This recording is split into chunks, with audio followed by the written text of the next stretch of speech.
My mission is simple, to make you money. I'm here to level the playing field for all investors. There's always a bull market somewhere, and I promise to help you find it.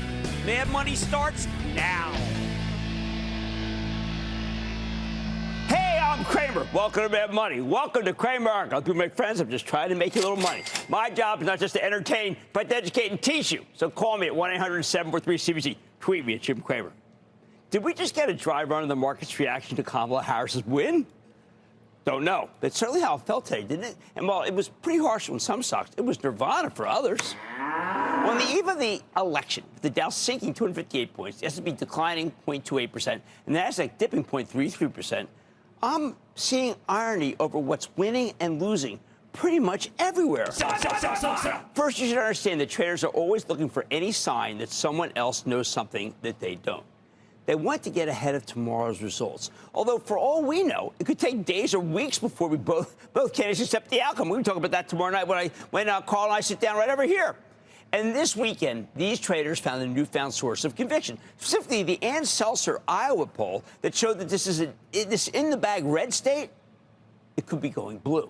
She has a great track record, so people are eager to extrapolate. If Iowa turns blue, then maybe a lot of safe Trump states aren't so safe. As Iowa goes, so goes the country. I mean, that was certainly a major chord today, although I think it's a stretch.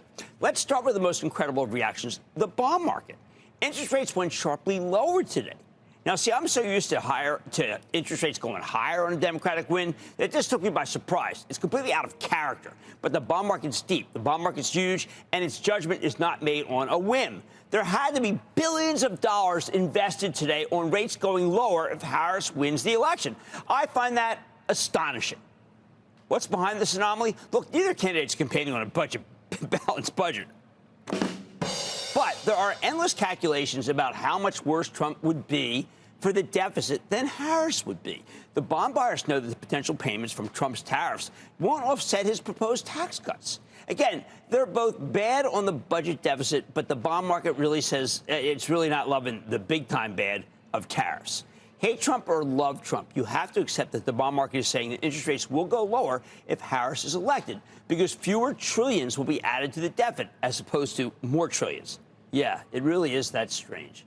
Second, Harris wants to subsidize first-time home purchases by $25,000, and that's resonating big time. Maybe too big time. D.R. Horton, which makes so-called starter homes, with $400,000 being the sweet spot, roared today. But so did Toll Brothers, which makes million-dollar mansions. That's the average price, $1 million. Maybe a first-time home buyer will get $25,000 to buy a Toll home. It seems odd. Still, the stock's running. Lennar, which has home prices all over the place, that moved too. And that will go higher if Harris wins. Third, nothing like a little solar buying ahead of the election, is there? The solar stocks have been a nightmare because the earnings have been subpar, but also because of perception that Trump believes there's no climate change issue. But today, both Enphase and First Solar, those are the representative ones, went off, leaving the bears behind. Call me old-fashioned, but I want to put my money on a solar company that, shockingly, beat the numbers.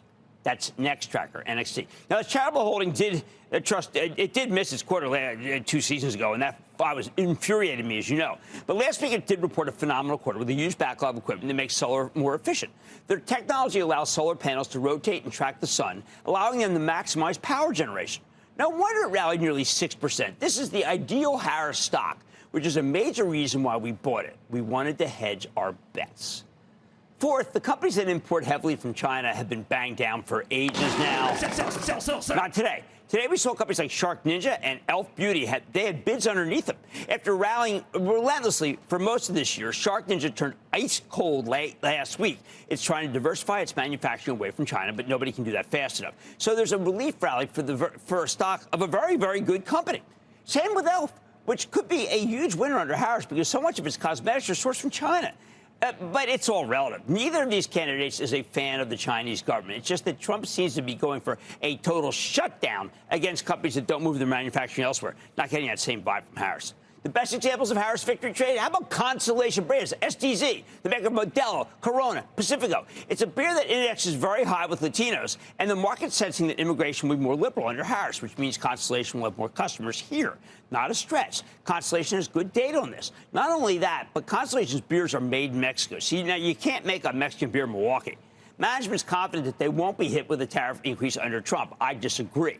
I think they will. Meanwhile, though, Constellation stock has been endlessly pummeled because of people like me who think they will.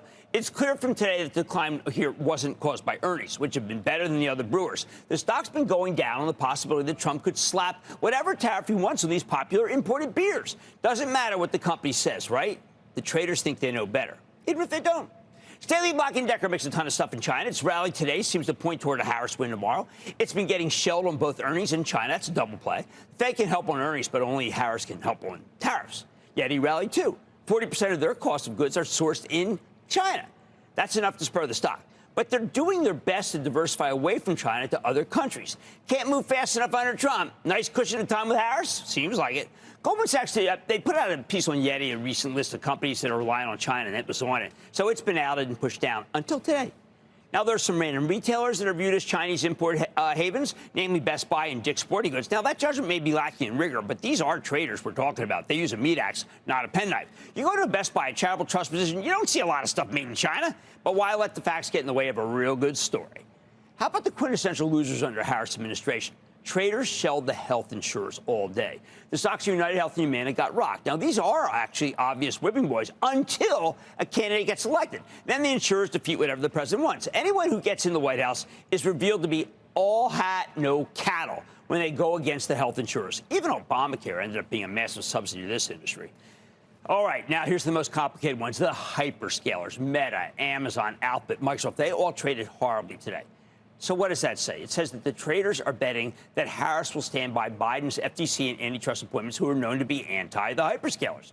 Now, we know that Amazon's drawing criticism from the FTC. The Justice Department seems to have it in for Alphabet like no other company. And they recently won a big case against Alphabet. Oh, and let's not forget Apple dribbling lower, perhaps because Justice wants to take it down a peg, given its market dominance.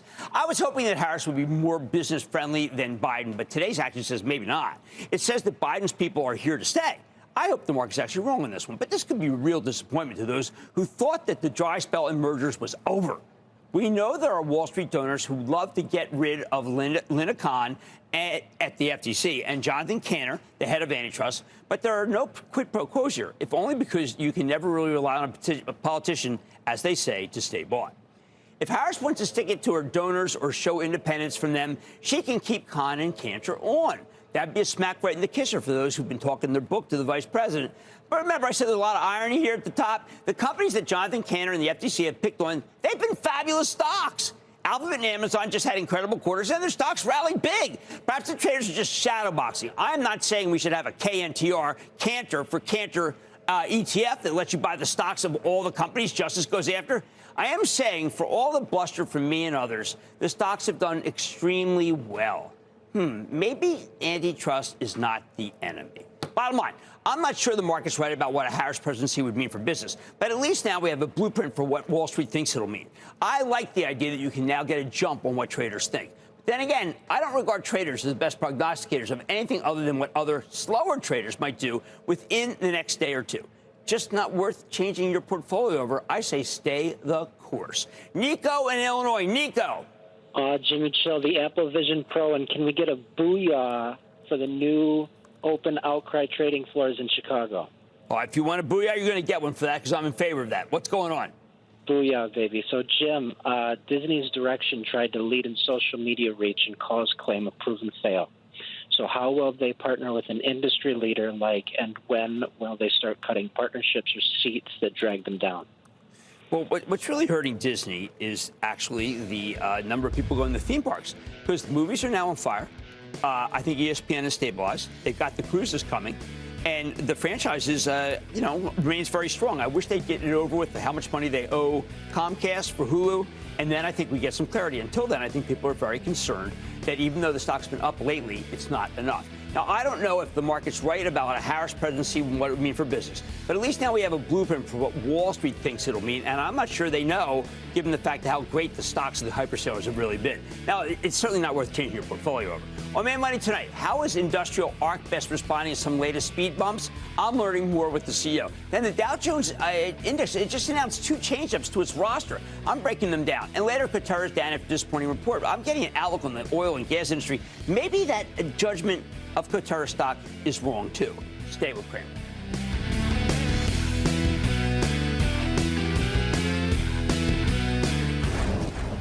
miss a second of Mad Money. Follow @Jim Cramer on X. Have a question? Tweet Cramer. #MadMentions. Send Jim an email to madmoney@cnbc.com or give us a call at 1-800-743-CNBC. Miss something? Head to madmoney.cnbc.com.